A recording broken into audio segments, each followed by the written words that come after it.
Okay, this beginning, I just want to like just talk about you. Okay, so it's Talk like about me. Okay. so I don't want to like do anything in particular. Okay, all right. So we were talking about how you found out about MBTI, and you were like it was an ex, but your ex never like told you what he was. No, he didn't. He told me after. Do you remember? No. But I know he was like completely opposite because I was just like, oh, what is the difference between like the X and the E and the I? And he was just like, okay, so he was an introvert at the very least. He was. Okay, so he was an introvert. Okay, and he was just like, oh, that's why you talk so much. And I'm like, okay. Was he an ISTP? Not be. Okay, that's like the direct opposite. Okay, so this is episode, let's think, 1, 2, 3, 4. It might be episode 5. I'm not 100% sure. It's been a long time because I filmed these like like once every 6 months, you know. So this is episode 5 of INTJ versus. All right, and let's get into it. So today I have my friend So. Hi, and you're a marketing director, right? Yeah, I do marketing, social media, customer service. Nice. And she is an ENFJ. She took the test again last night, just to confirm, so it's not like before when like we didn't know. When Lizette was like, I thought she was an ESFJ, but she ended up being an ENFP. So we're gonna start now. And yeah, so I just want to, okay, so we got a little bit about your background with MBTI. So after that, like, what were your initial like impressions? Like, I remember reading through it and I was just like, oh, that's cool. And I just remember thinking, oh my god, that is me. Oh my god, that is me. And constantly just going down like, oh my god, so there's like a million people like me. Right. It's cool because I took it maybe 3 times now, and I just came up with like the same thing over and over again. So I guess my personality didn't change over 6 years. Yeah, it doesn't really tend to change. Okay. And it's funny because sometimes certain people, like, if you answer the questions in a certain mood, you might answer differently. So like it just shows me that you're pretty consistent. Okay. You know, like in your answers and whatnot. Let me see this one's part of it. It looks different when I actually edit it, but yeah. Okay, I like this. Yeah, it shows me that you're like pretty consistent. Okay. Was there anything that like stood out for you as being like weird or odd or maybe untrue, something like that? No, it was like to the point I was just like, this is kind of scary, but I was just like, oh, I guess it's just like who I am. Right, of course. Yeah, I remember just thinking like, oh, because I always like thought a lot of it was just like I was like too caring and stuff like that, and I was just like, oh, maybe I should stop, and I kept trying to change, but it just like I always end up like being back to being like who I am, I guess. Right. It just never works out. I'm still trying. I'm just like, oh, like F you, and then I'll be like, no, I take it back. Very nice. Yeah. So like what we do on the show is that I talk a little bit about cognitive functions. So we'll talk about your preferences and then the cognitive functions, how they compare with an INTJ, which is what I am. And this one's interesting for me because my mother is an ENFJ too. Oh. I gave her the really condensed test. Like there's like a super condensed test on the internet where it's literally like 8 questions, you know what I mean? So because I knew she wouldn't take anything more than that, she was like, oh, okay. So it'll be interesting to kind of like see those similarities. We can, you know, talk about that, maybe think about what your parents might be or something, you know? All right, so the first thing is, let's talk a little bit about preferences. And it's crazy humid, so I'm gonna be like weirdly sweaty. It's so hot. It's very humid in New York. All right, so for an ENFJ, right, the E stands for extrovert, the N stands for intuitive. What is this? Oh, that's my finger. Yeah, make sure we fix that. The F stands for feeler, and then the J stands for judging. Okay. For an INTJ, which is what I am, the I is introvert, the N is intuitive, the T is thinking, and the J is judging. So we share 2 of the same preferences. And that's like the first layer. So like to really get into it, and like for example, if you were to tell me that you were in between two different types, because a lot of times people are like in between one or two types or something, I would say, well then let's look at your cognitive functions. So cognitive functions are a little bit different, so it goes a little deeper. It's about the direction that you express your preferences. That's like the best way I can explain it. So for example, right, your cognitive functions, I'll just read your cognitive functions out and then we'll go through it. So the first one is extroverted feeling. You extrovert feeling. Then it's introverted intuition. Then it's extroverted sensing. And then it's introverted thinking. I feel so lost. I just haven't done this in such a long time, but it's in my head. Good that you memorized. I was just like, wow. Yeah, it comes back. Yeah, but I just haven't done this in a long time. So what does that mean? Like, what does all that mean? For the most part, what it means like practically is like when I say the direction of the function, it means like how you actually use it, how you wield it. So for example, if you lead with extroverted feeling, your feeling goes out towards other people, right? The introverted intuition, which we'll get more into that, which I also share, is that your intuition is internal. The sensing, your sensing function is extroverted, and your thinking function is introverted, right? So basically, the way I look at it, everyone has two extroverted and two introverted functions, right? Everybody, right? Introverted functions, the way I see them like manifest in real life they're helpful, but they also come off kind of annoying because it means it's the things you're a stickler about. When it comes to the extroverted functions, they come off as being more shallow. You know, so they would be the ways in which you're shallow and the ways in which you're, you know, more deep or have more depth, or you take the time to process more. Right? All right, so then we'll talk about the cognitive functions of an INTJ. So I lead with introverted intuition, which is her secondary function. Oh, I should have said that part. I'm so retarded. Don't be mad at me. And then my secondary function is extroverted thinking, which she does not have. My tertiary function is introverted feeling, which she extroverts feeling. And then my bottom function, my inferior function, is extroverted sensing, which is her tertiary. Yeah, it's her tertiary function, right? So if you had to look at that, I would say that she has a better handle of extroverted sensing. Yeah, she has a better use of her extroverted sensing than I do. I have a better use of my introverted intuition than she does. Right, because it's kind of all like a trade-off. So like what are the point of the functions? Well, the way I look at it, right, it's like your primary function and your inferior function are always opposite. So your primary function is feeling, right? Your inferior function is thinking, right? And that's because, and I've talked about it many times before, the psyche always wants to be whole. So let's say you lead with something, it means, for one, it means that you've been using it since you were a child. It's the oldest thing that has made up your personality, right? You can use it with the best of them, your primary and your secondary functions, because literally in terms of like how they adapt and evolve over time is literally like if you're a child, you're using just your primary function, right? Which is why children are looked at as underdeveloped, you know, because they are underdeveloped. They haven't processed and evolved all of their functions. Oh, another thing, and this is another thing just to trip you up even more, all the other functions that I didn't list for you, so the other 4 that you do not have, you have them. They're just in your shadow. So they function within your subconscious, right?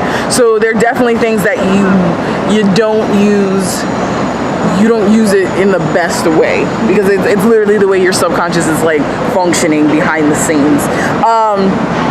But back to the primary and the inferior. So like, yeah, if your primary is a feeling function, your inferior is going to be thinking. If your primary is thinking, your inferior is going to be feeling. And that goes to if anything that, you know, you use or overuse, there's another part in your brain that's like, oh, but we got to balance this out. And the thing is, interesting enough, we don't get to choose what that is. It's kind of like, it's a combination, I think, of nature and nurture. It's kind of the, and particularly with the primary function, which would be extroverted feeling for you, it's the way in which we command control of our environment. Okay. So let's start with extroverted feeling for you. So extroverted feeling, and I wish I could hold on. Wait a second. I'm gonna look up some of those.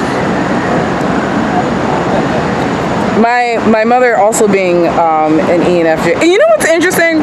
I think that I'm gonna tell you some stereotypes about ENFJs, and I want you to tell me if they're sure.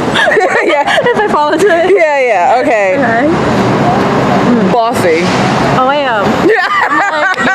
That's me. Okay, so that fixed a little bit. Bossy, but kind of wants to keep everyone together, or get everyone together. It's like motherly. Yeah, it's very much. Yeah, it's very much. Which and that's your sister name, right? Yeah. Yeah, exactly. Name. Yeah, it's motherly. What else could I say that's a stereotype before that?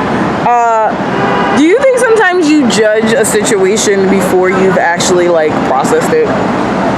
Oh yeah, I didn't know until so many people told me that. They were just like, oh, you don't think and you just go, or they're just like, oh, but I was actually told I was a little crazy because they were just like, oh, take 3 seconds to process it, and I'm just like, no, I did, but then after I do it, I'm like, oh, okay, that happened, right? Nice. And when you were a kid, how did that manifest in your social groups or with your siblings if you have them, or?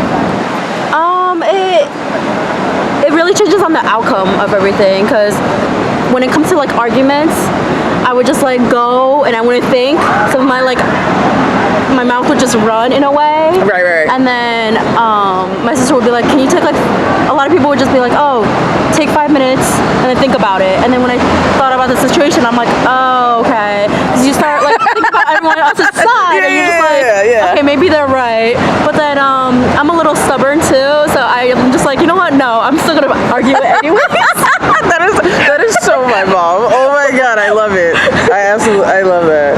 Okay.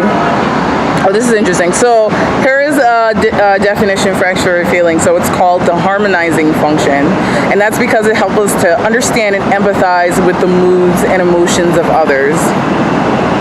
What do you think about that definition? Yeah, definitely. When it comes to I have that side, but then at the same time, I find a way to apologize, which is a little weird, but I'm trying to I think it's because so many people told me to start doing it, because they're just oh, you don't really think, you just run. Right. So they're just so I guess because I'm growing up more, I'm trying to learn to realize maybe I should take a step back. So when I see when I'm about to go crazy, I'm just okay, let's take 3 seconds to think about the situation first. So yeah, that's why I was it's kind of weird, because I'm trying to somewhat change, I guess, because so many people are telling me oh, that in a negative way, that I don't think, I just go, and a lot of people process it in a negative way, and I don't really want to hurt them.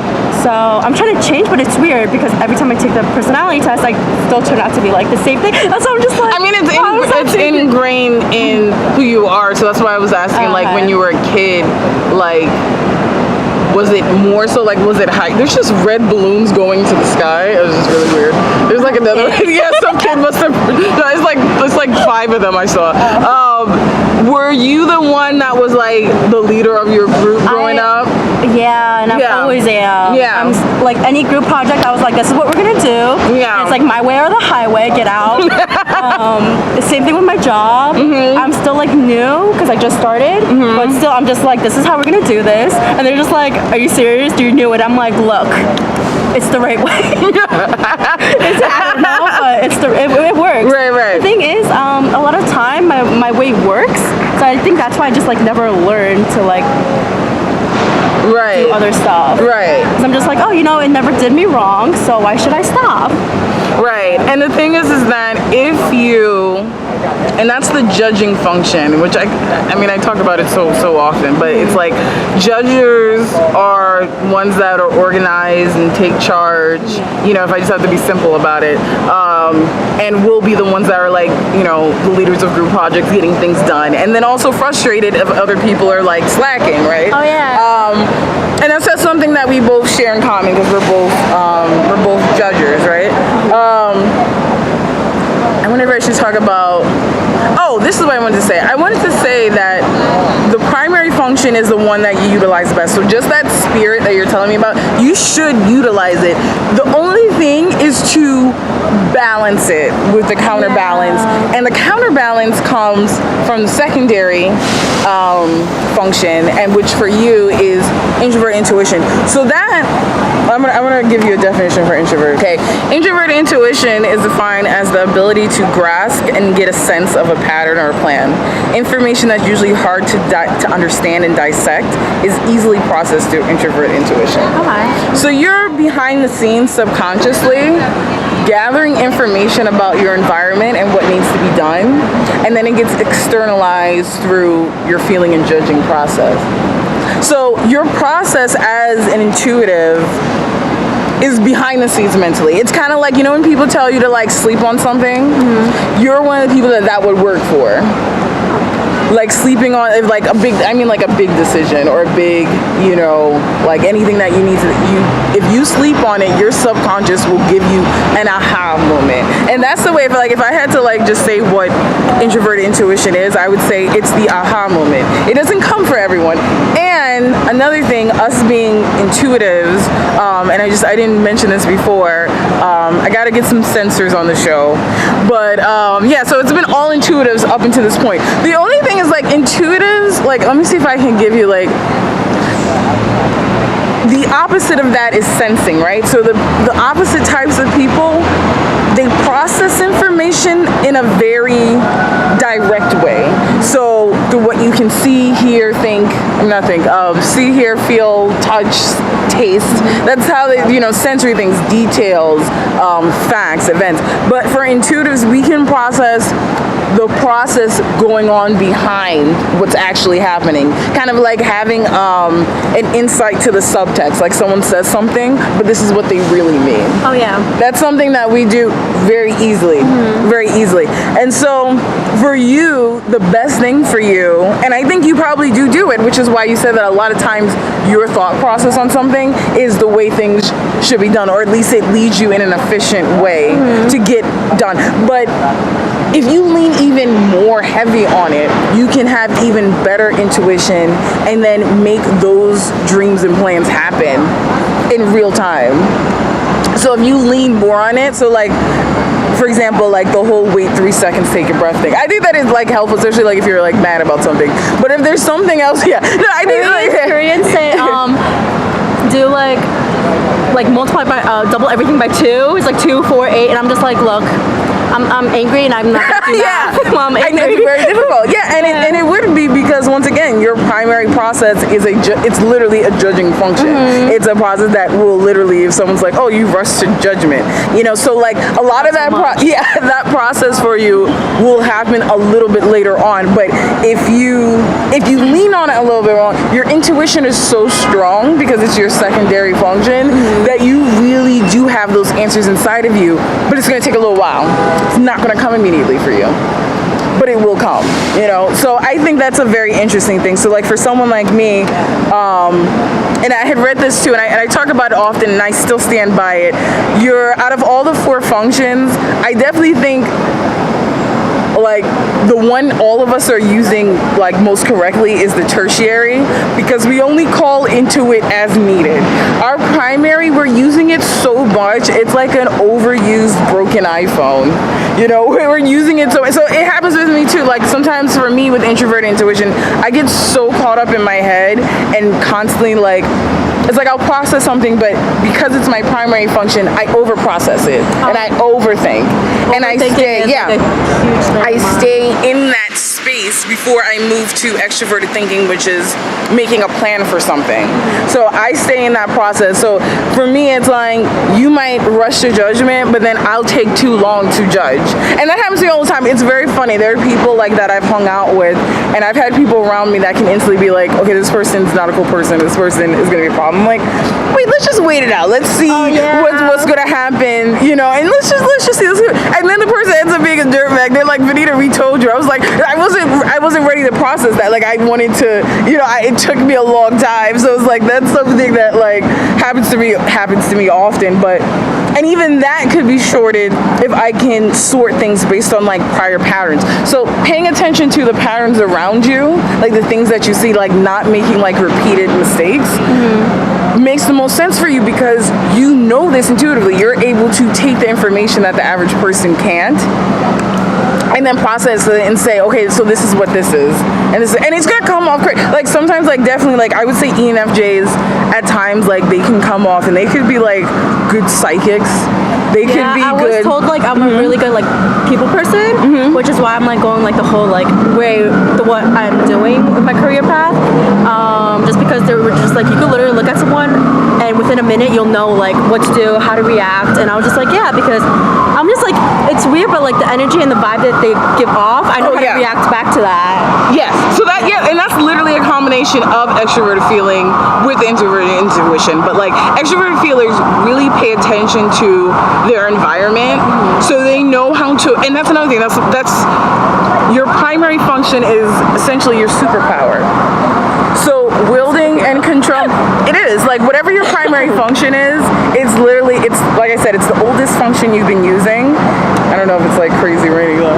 Yeah, we'll see. If it gets even a little bit, we'll try to move over here and try to figure this out. And it started raining like exactly, it was like, it's gonna rain at 3. I'm like, great, I'm gonna meet her at 3 also. You know, but yeah, it's your superpower in that you probably could enter any social environment and have a force of control socially in any social environment. Like that's literally your superpower. I couldn't do that. I really couldn't, because it doesn't 100% come naturally to me. Like I could do it, but for you it comes so naturally that it expends less energy. So another way of looking at it is like each function, like in its order, is how much energy you're going to expend using it. So that's why we always fall back on our primary function, because it's easiest. Everything else takes a lot more time and effort. So like for me to like over process something and like just stay in my head and like come up with like little fantasies and imagination, that's easy. That's like, that takes no effort for me. But then for me to actually execute it, that's like all the way at the bottom of my stack. Whereas for you, actually executing it before you kind of think and process it comes so easily. And it's like, it's both it's a pro and a con. You know, it's just about how you use it. Okay, so we talked about that. Talked a little bit about is there any question you have about like introvert intuition or like your primary? I just find it weird that you know how you like there's like the judgment, but then there's also like nurture. Aren't those like complete opposite in a way?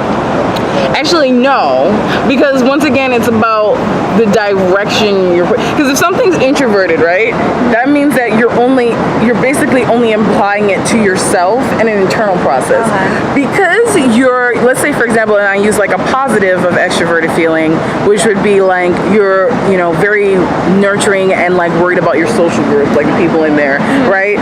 A bit of that comes with the judgment because it manifests that way, like. If you care about someone, you're like, oh, no, don't do that.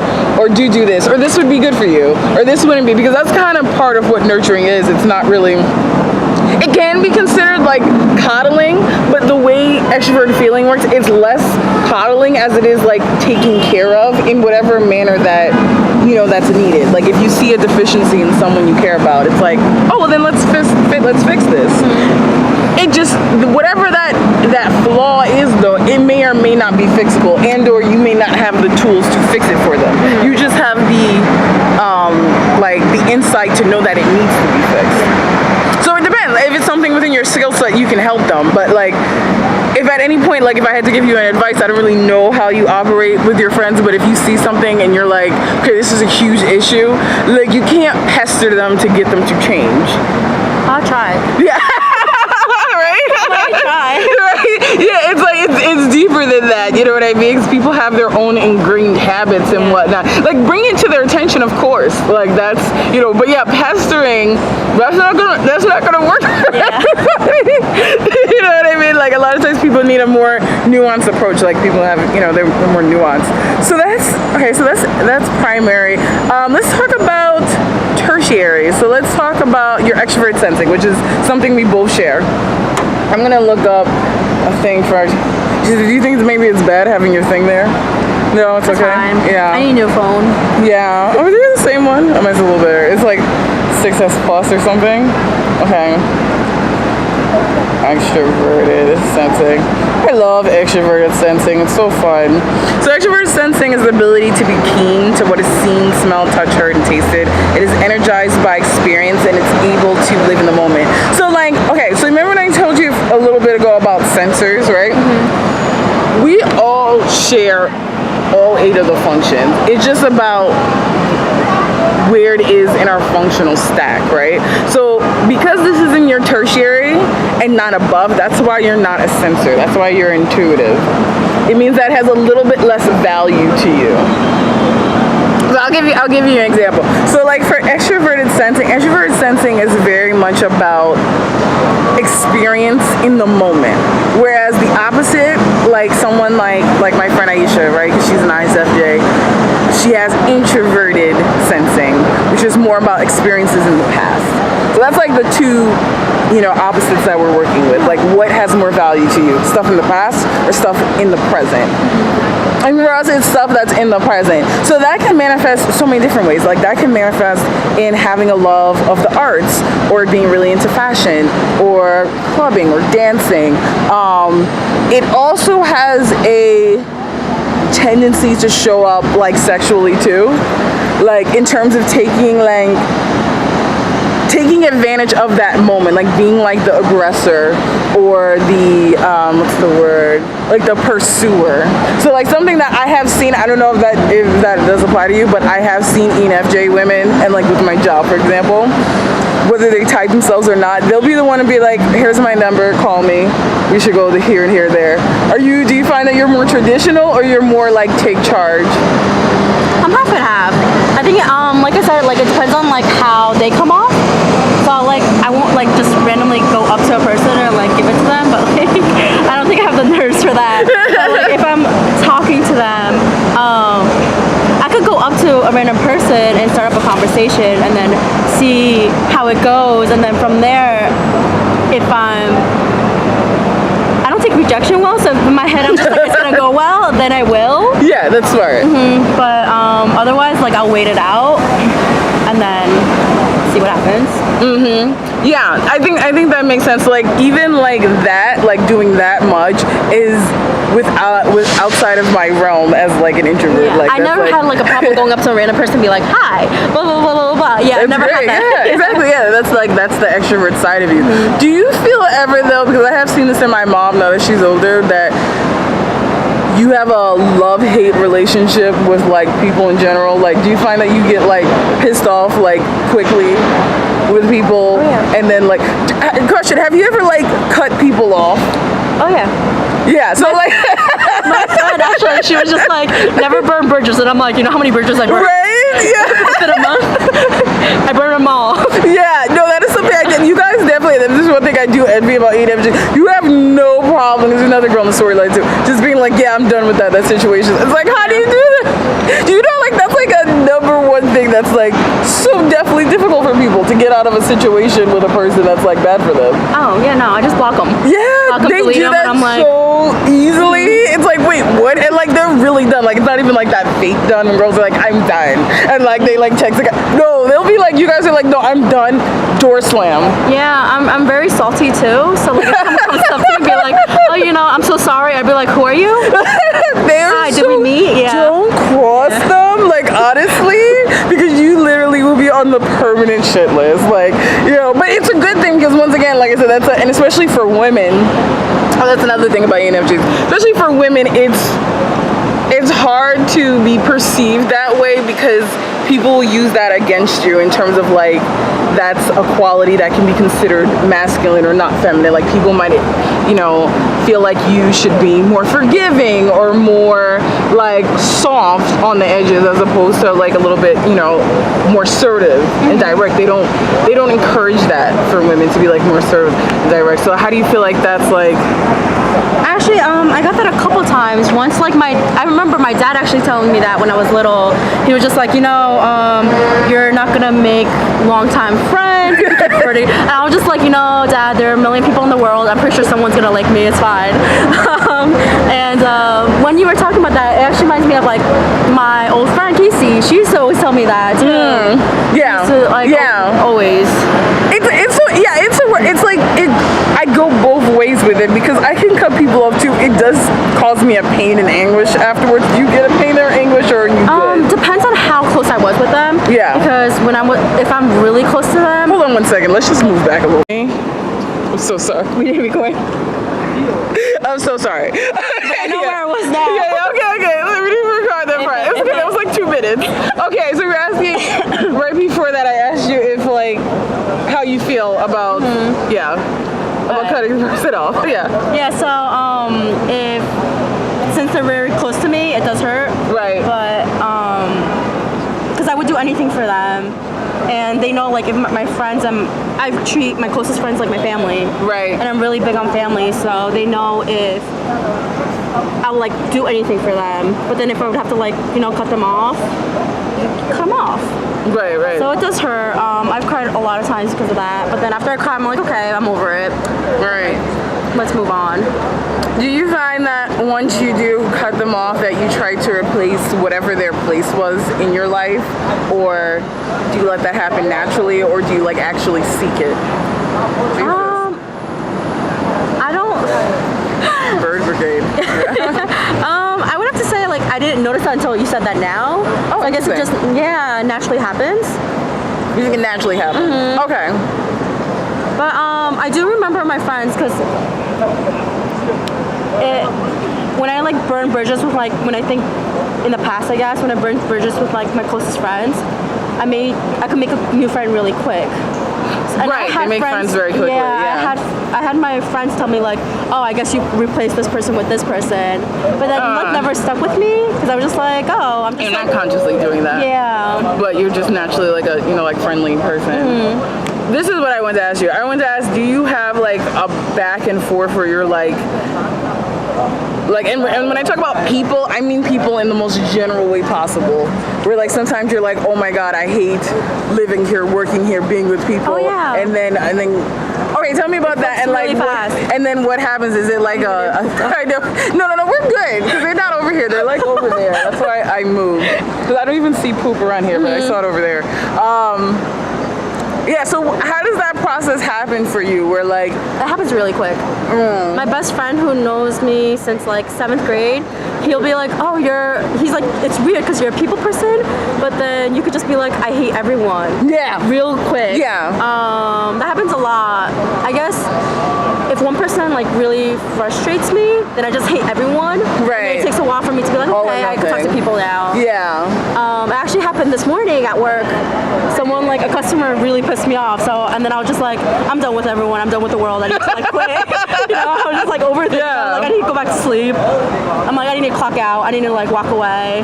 And then 3 seconds later, I was just there like, hi, good morning. How was your day? Yeah. Yeah, I'm similar in that way where like some people are slow to anger and slow to forgive. I'm like fast to anger. And depending on the situation, fast to forgive, depending. Another thing with introvert intuition that's like a drawback. So like there's like pros and cons to everything, right? So one thing that's a drawback is that introvert intuition is very, for whatever reason, obsessed with like an idea of perfection and not happy with anything less than perfection. And being that we live in a world that is 100% imperfect, that causes a lot of frustration. Yeah, that's true. You know, so I would assume too within like an ENFJ that there's like at least a tendency to be like a perfectionist, and then a frustration when things don't go your way. Yeah. Yes. Yeah. Yeah. You got it. Yeah.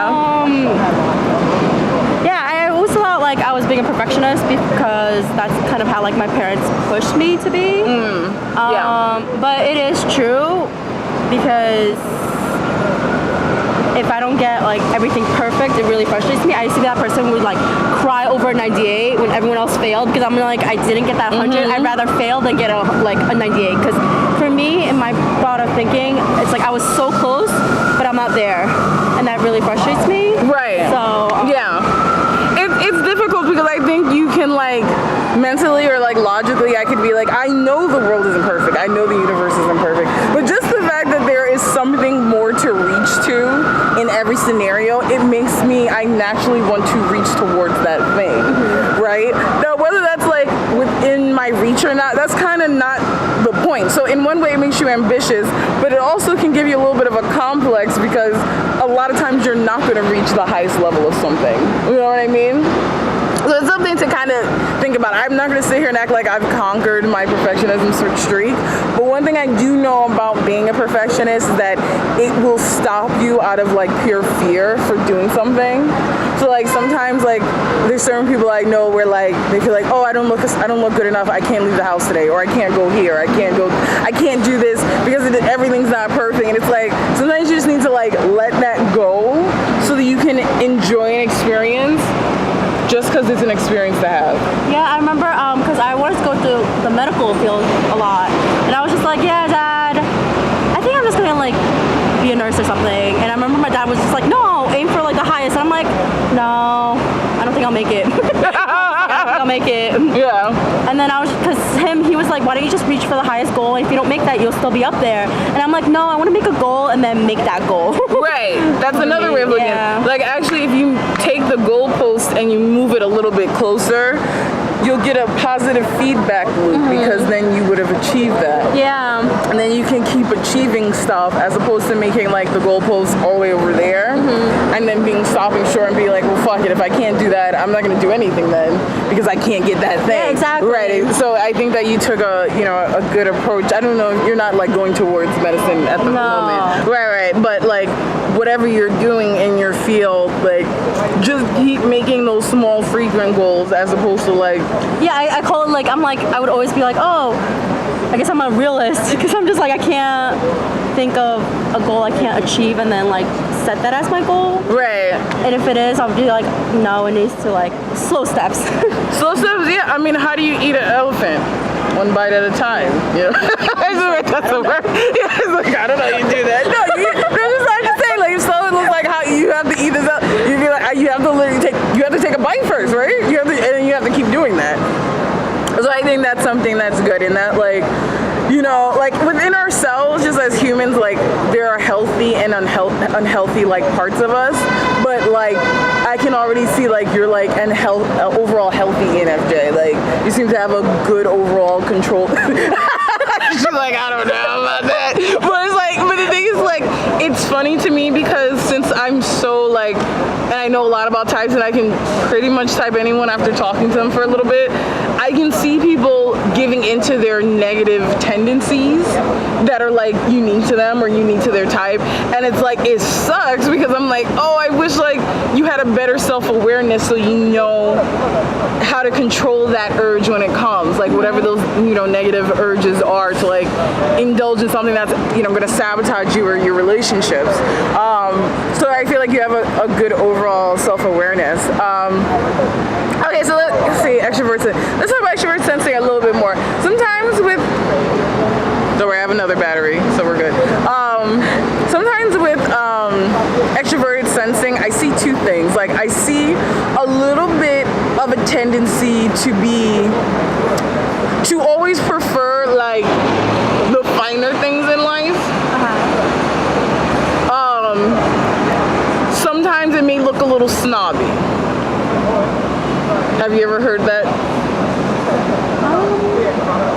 I was told by like a recent guy I'm talking to that I have an expensive taste. I didn't know that. So wait, so you told him that? No, he told me that. Oh, okay, I never thought of that I do. Right. Comparatively, you may. What do you think brought him to say that to you, or like what? I like to spoil myself here and there. Yeah. 'Cause I'm like, look, I work hard. Right. was just gonna be chilling. Right, no, that's fair. That's definitely fair. I like to treat myself once in a while. And then he's just like, where did you get all this money from? And I'm like, look, my bank account might look sad, but I'm happy. For now. Yeah, and that's nothing to change or anything like that. That's just like having awareness that maybe comparatively to other people, like, you know, but you may value both quality and whatever it is. Like for some people, like they're just like, I just want the cheapest thing, or I want whatever, you know what I mean? Mm-hmm. So it's just something that and once again, like I said before, like that's your tertiary function. So naturally, because it's like not something you lean on too much, it operates in its most healthy way. I'm gonna stop right.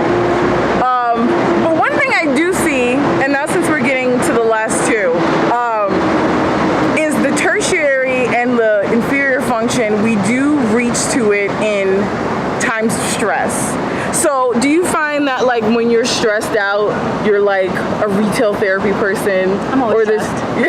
Yeah, like, you know, like you're like, you go for like, it could be anything. So like with extrovert sensing, it's anything that's immediate. It could be food, it could be drinking, it could be shopping. It kind of lends itself to, and it's unfortunate, but it does kind of lends itself to being predisposed to certain types of addictions. So when I say certain types, it could be anything from like I said, like a shopping addiction, or you know, in like a more severe case. But do you feel like when you get stressed, like there's certain things like vices that you just go to? When I'm stressed, I online shop. Yeah. Does that count? Yeah. Yeah. I remember that's actually how I started shopping for makeup. That's how I got addicted to makeup. Or you got your Sephora points? I'm an Ulta person. Oh, you're an Ulta. Okay, Ulta person. Yeah, there you go. That's how I started because I remember I got really angry and people were like, you need to learn how to manage your stress better. I don't like crying in front of people, so I would like cry alone. And they would be like, oh, my parents would be like, you know, I'm worried about you because I was like so stressed at such a young age and everything got to me because you said like I'm a perfectionist. And when I was imperfect, I would just like freak myself out. I would blame everything on myself.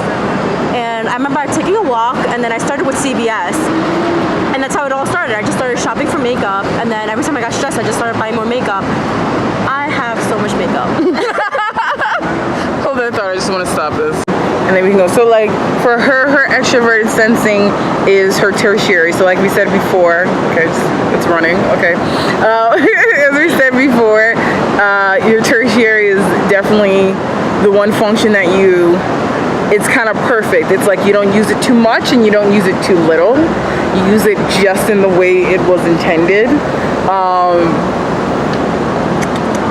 We talked about her taste for like expensive stuff or like that. We talked about that. It's gonna have to come to me later. So let's jump to the inferior function and then maybe like I'll think of it. So her inferior function, this is fun. I love talking about the inferior function because your inferior function is your Achilles heel.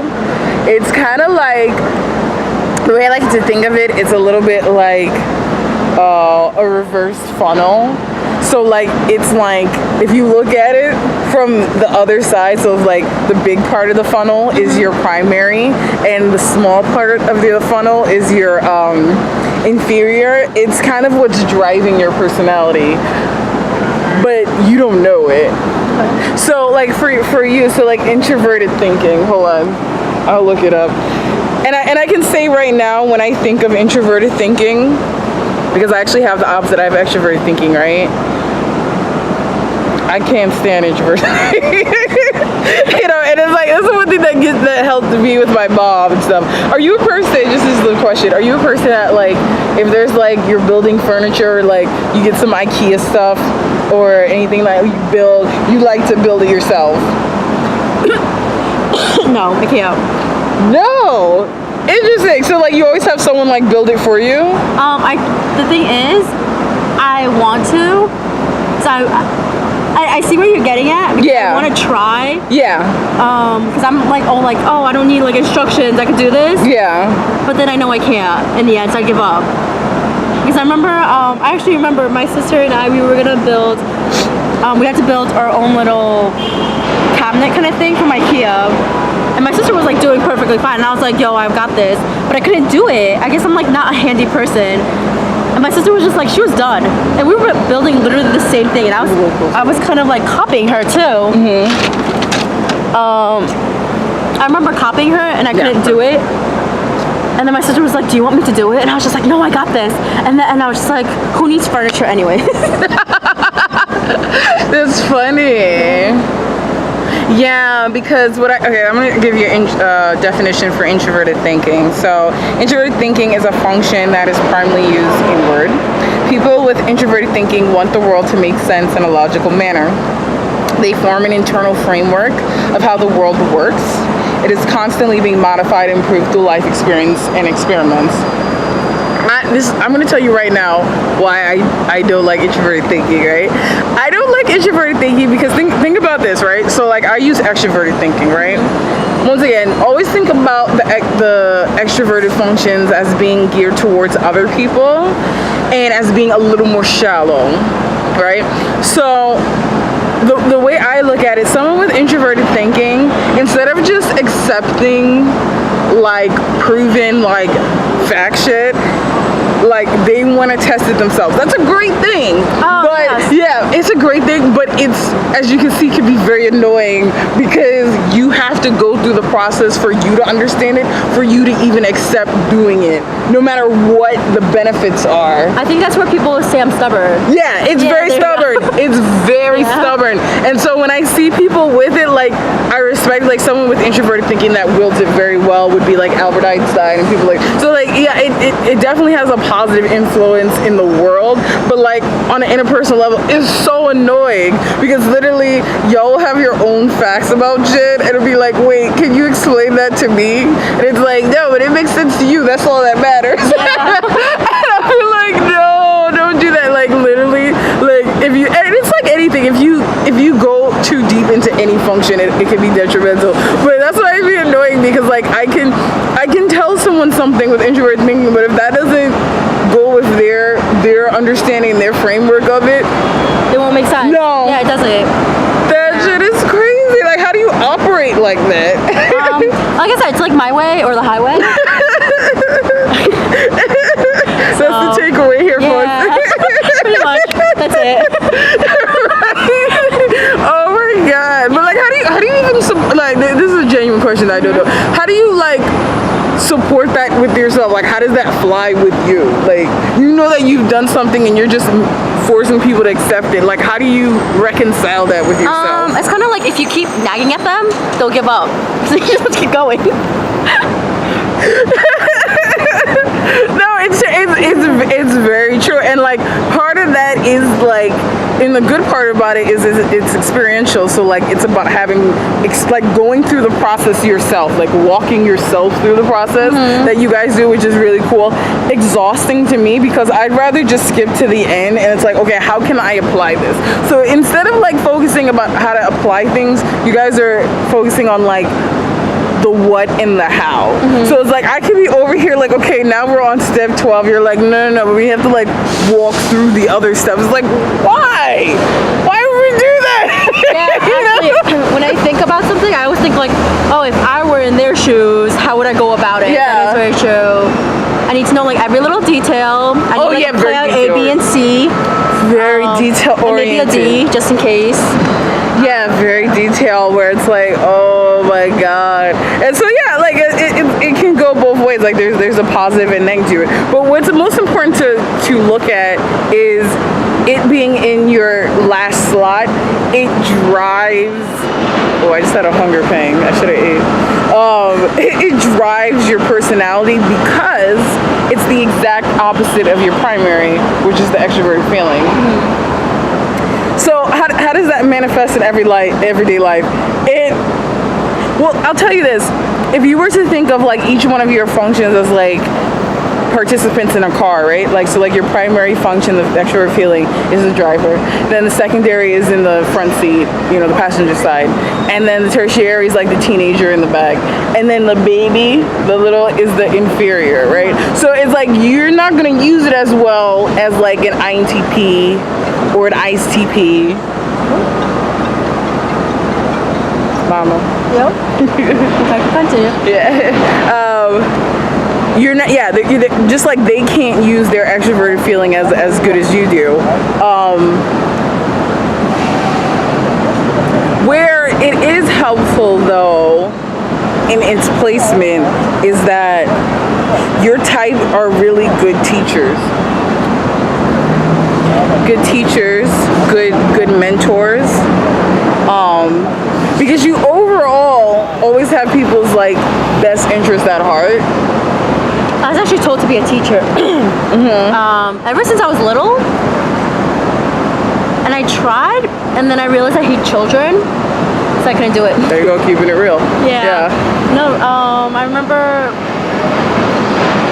yeah, I tutored a lot. And even I was telling you, like, as I have like a person I train in my job and stuff like that. I like it, it's fun. I kind of like to see the little like light bulb that like, they're just like, oh my God. And I'm just like, okay, I'm doing something good in life.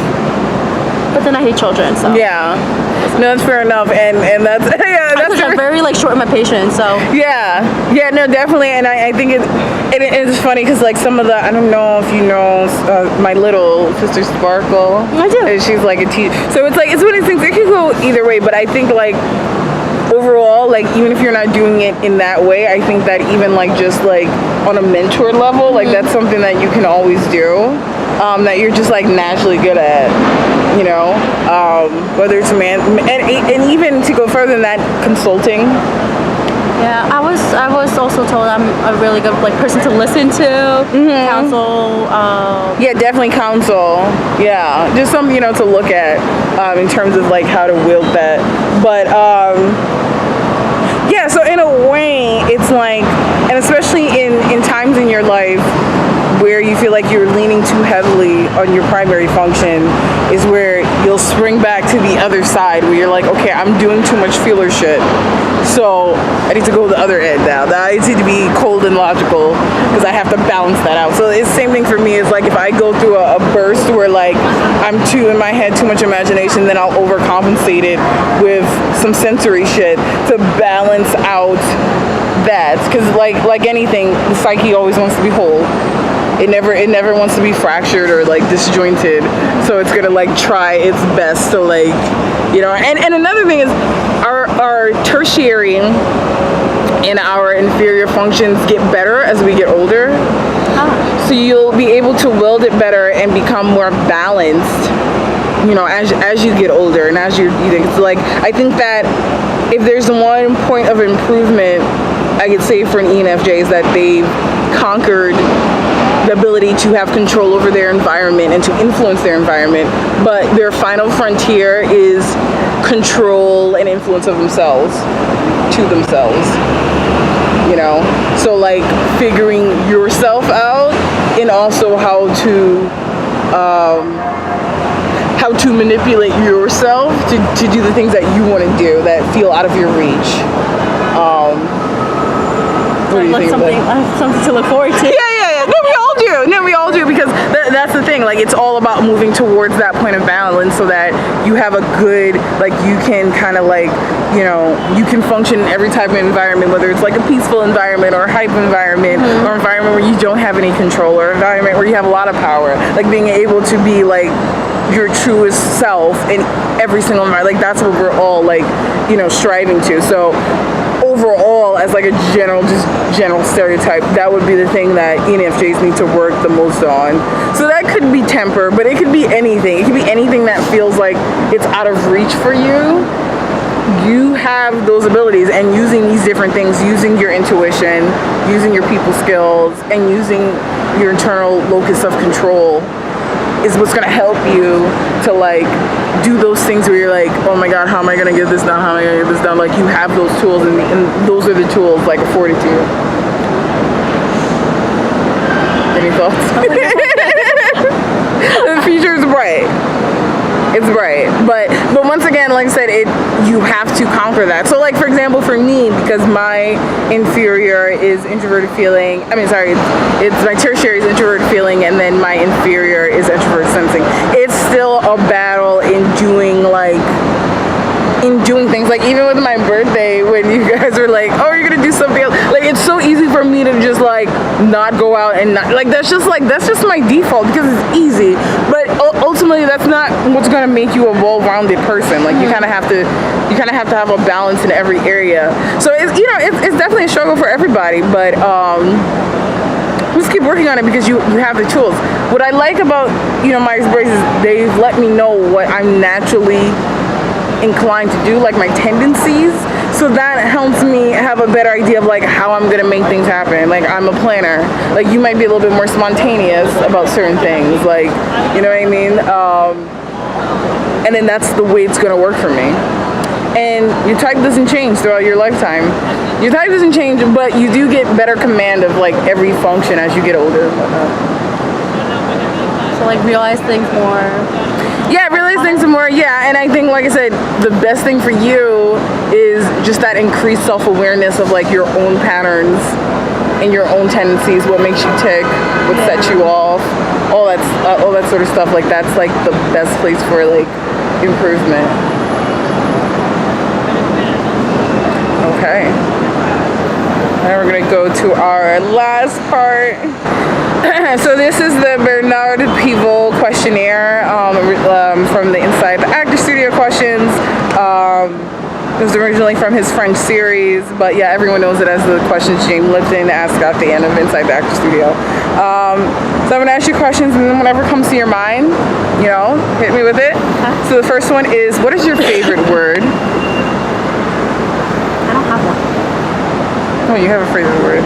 A favorite word? Mm-hmm.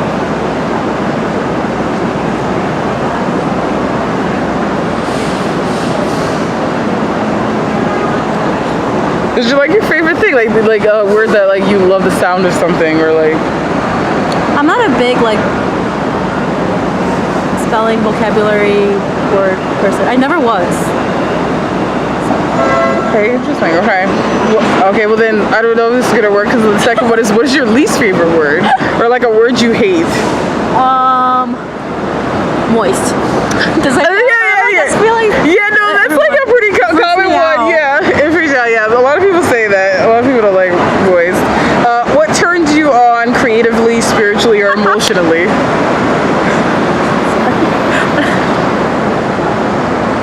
Not sexually. No, we left that one out.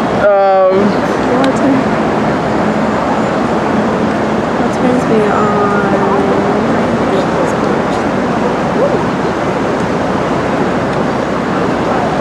Having like endless possibilities, I guess. Being able to do anything, being able to change.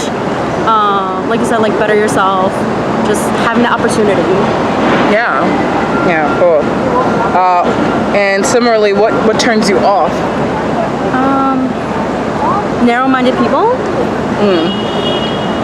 And the lack of flexibility. What is your favorite curse word? Oh, fuck. Goes with everything. Yeah, it's always appropriate. What sound or noise do you love?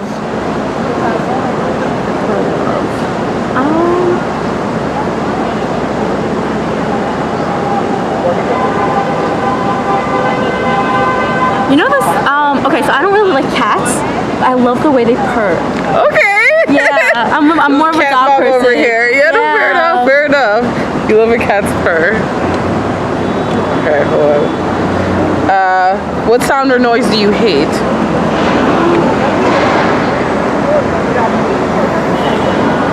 Oh, that crunching noise when you kill a bug. I can't. I'm so scared of bugs. That's so funny. Like any bug. I almost ran out of a store today because I saw a bug. Oh my god, yeah. I couldn't do it. Is it like any specific bug that like? No, everything scares all of me. them? Yeah, all of the above. This is why you need a cat, because cats eat bugs. They usually eat flies. I don't know if dogs do. We said that. What profession other than your own would you like to attempt? I always kind of wanted. The thing is, does 2 count? Because I'm kind of like between. Okay, so I was like the medical field, but I like the fact of like helping people out. And since I was little, I always thought the best way to help people out is by saving their life, which is like medical field. And then I have like a minor in psych, which goes along with like the whole therapist thing. But I feel like that only I kind of only wanted to do that just because people said I'm so good at giving advice, listening. So I kind of took from what people said, kind of applied that. So you said medical and psych. Yeah. Okay. What profession would you not like to do? Lawyer. Why? Okay, I'm really bad with history. I like the idea of arguing. Yeah, that's what I was thinking, because ENFJs are good at arguing. I love it. They argue. I sometimes just argue for fun. This is what I'm saying. We didn't talk about that, but that's a thing. That's totally a thing for ENFJs, is arguing. That's why I'm like, no lawyer for you? When I get bored, I'll just like hit someone up and annoy them. And just like, I'll just literally start up an argument just for pure entertainment. Oh my God. But no lawyer for you because... I hate history. I like the fact of like being on the books, but then I feel like it's just, I don't know, like one judge saying it all, that annoys me. Oh yeah, having that power where it's like it's inflexible. Yeah, it's inflexible. Fair enough. And I can't memorize dates. I'm really bad with like dates and numbers. Girl, you were the one that memorized everything. I know, but like that took dedication. Oh, okay. Yeah, I'm really bad with history. So just because I'm really bad with history, I don't. That's like your main thing. Yeah, it is a lot that you have to memorize. If I could argue for fun, I would do it. Yeah. ENFJs love to argue. They're so funny. Okay, and lastly, if heaven exists, what would you like to hear God say when you arrive at the pearly gates? Welcome. That's hilarious. It's literally everyone always says some other shit. You said the most like normal shit. You were like, whoa. Oh, really? Hi. Yeah, hi. What's good? My name is So. And there we have it, our ENFJ lovely. So, I didn't even ask you this before, but do you have any like vlog or anything you want to plug or where people can find you? I'm all over social media. Okay, give us some names so they can see it. Oh, Instagram would be like at SEO_Han48. Twitter, I believe it's SEO123. That might be wrong. I am on Facebook, but not really on Facebook. You have something called Life with Soul, right? Or something? Oh yeah, it was kind of like I was trying to start up a social media Instagram, but then I was just like, it's too much. I couldn't balance it with work. Yeah. Okay, cool. And you can follow me at Twitter at VanitaVJ. I don't know what my Instagram is. It might be this_evil_bunny. I think that's what it is. So I want to thank So for coming out and doing the show with us. Thank you so much for coming, and I hope you guys got something from it. And I'll see you guys in the next one. Bye.